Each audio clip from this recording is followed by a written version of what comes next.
O pensamento que o autor deseja transpor foi muito bem colocado pelo editor da American Magazine no seguinte artigo: em uma recente noite chuvosa, Col Loman, o rei das renas do Alasca, me contou uma história verídica. Ela ficou na minha cabeça desde então, e agora irei transmiti-la.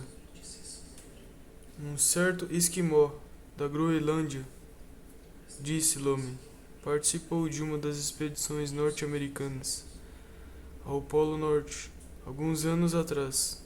Posteriormente, como prêmio por seus fiéis serviços, foi levado a Nova York para uma curta visita.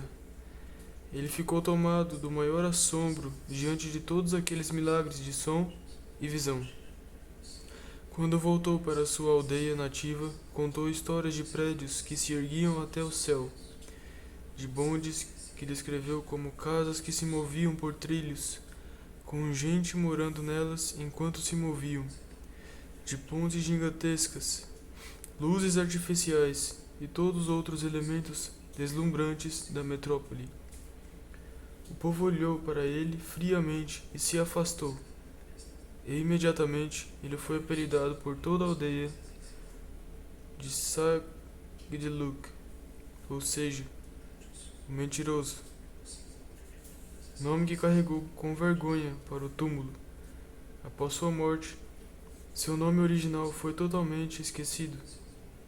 Quando Knud Rasmussen fez sua viagem da Groenlândia para o Alasca, foi acompanhado por um esquimó chamado Mitek, pato selvagem. Mitek visitou Copenhague e Nova York, onde viu muitas coisas pela primeira vez e ficou altamente impressionado. Posteriormente, ao regressar à Groenlândia, lembrou da tragédia de Sadluk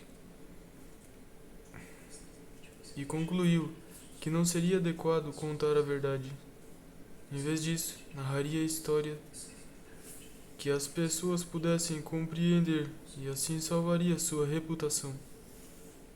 Então contou que ele e Rasmussen mantinham um caiaque às margens de um grande rio, o Hudson, e toda manhã remavam para ir à caça. Havia patos, gansos e focas em abundância, e eles aproveitaram a visita imensamente. Mitek, aos olhos dos conterrâneos, era um homem muito honesto. Seus vizinhos o tratavam com raro respeito. O caminho daquele que fala a verdade sempre foi árduo. Sócrates bebeu cicuta. Cristo foi crucificado. Estevão foi apredejado. Bruno foi queimado na fogueira. Galileu, aterrorizado, retratou suas verdades brilhantes. Daria para se seguir essa trilha sangrenta para sempre, nas páginas da história. Alguma coisa na natureza humana faz com que o impacto de novas ideias nos deixe ressentidos. Odiamos ser perturbados nas crenças e preconceitos herdados com a mobília da família. Na maturidade, muitos de nós entram em hibernação e vivem no conforto de fetiches antigos. Se uma ideia nova invade nossa toca, levantamos rosnando de novo de nosso sono invernal. Os esquimós pelo menos tinham uma desculpa. Não conseguiam visualizar as imagens espantosas retratadas por Sagdiluk. Suas vidas simples eram restringidas há muito tempo pela noite do Ártico. Mas não existe nenhuma razão adequada para o homem comum fechar sua mente para os novos ângulos da vida. Mesmo assim, ele faz isso. Nada é mais trágico ou mais comum do que a inércia mental. Para cada 10 homens fisicamente preguiçosos, existem 10.000 com mentes estagnadas. E mentes estagnadas são criadouros do medo. um velho fazendeiro de Vermont, costumava encerrar suas orações com o seguinte apelo: ó Deus, me dê uma mente aberta. Se mais pessoas seguissem o exemplo, poderiam escapar da paralisia por preconceitos. E que lugar agradável de se viver seria o mundo. Cada pessoa deveria ocupar-se com a coleta de novas ideias em fontes externas ao ambiente no qual vive e trabalha diariamente. A mente fica murcha, estagnada, estreita e fechada. A não ser que procure novas ideias, o fazendeiro deveria ir à cidade com frequência e caminhar entre os rostos estranhos e os prédios altos. Ele retornaria para sua fazenda com a mente renovada, com mais coragem e maior entusiasmo. O homem da cidade deveria viajar para o interior com frequência e refrescar a mente com visões novas e diferentes daquelas associadas ao dia do trabalho. Todos necessitam de uma mudança de ambiente mental e em intervalos regulares, da mesma maneira que é essencial mudar e variar os alimentos. A mente fica mais alerta, mais elástica e mais preparada para trabalhar com velocidade e exatidão, depois de impregnar-se com novas ideias fora do campo diário de trabalho. Como aluno deste curso, você vai deixar de lado temporariamente o conjunto de ideias com que desempenha as atividades diárias e entrar em um campo de ideias novas e, em alguns casos, até agora desconhecidas. Esplêndido!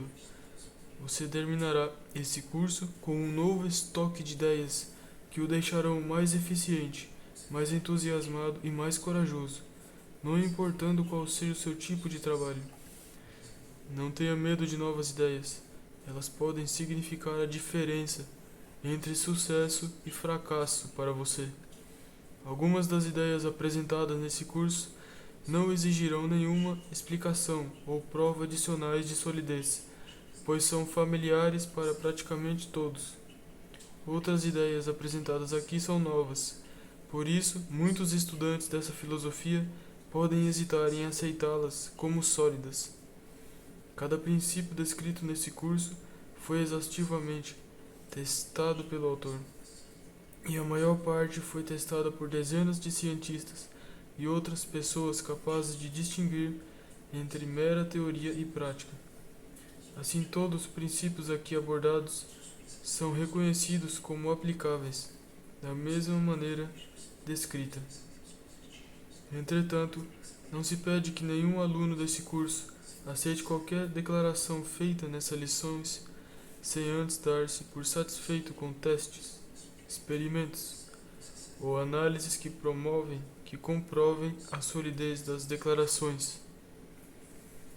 O que se pede é que o aluno evite o grande mal de formar opinião sem fatos definidos como base, o que traz à mente a famosa advertência de Herbert Spencer.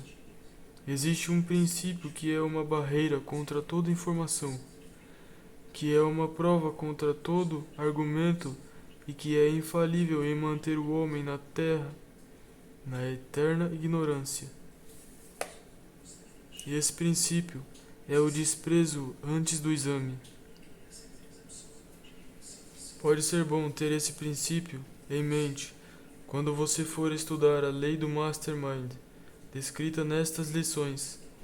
Essa lei incorpora um princípio inteiramente novo sobre o funcionamento da mente, e por esse motivo será difícil para muitos alunos aceitarem-na como sólida até experimentarem-na.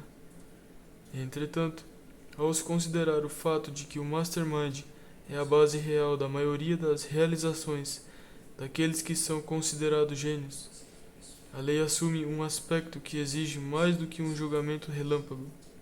Muitos cientistas que deram suas opiniões sobre o assunto ao autor acreditavam que o Mastermind fosse a base de praticamente todas as realizações mais importantes, que resultam de um esforço em grupo ou cooperativo.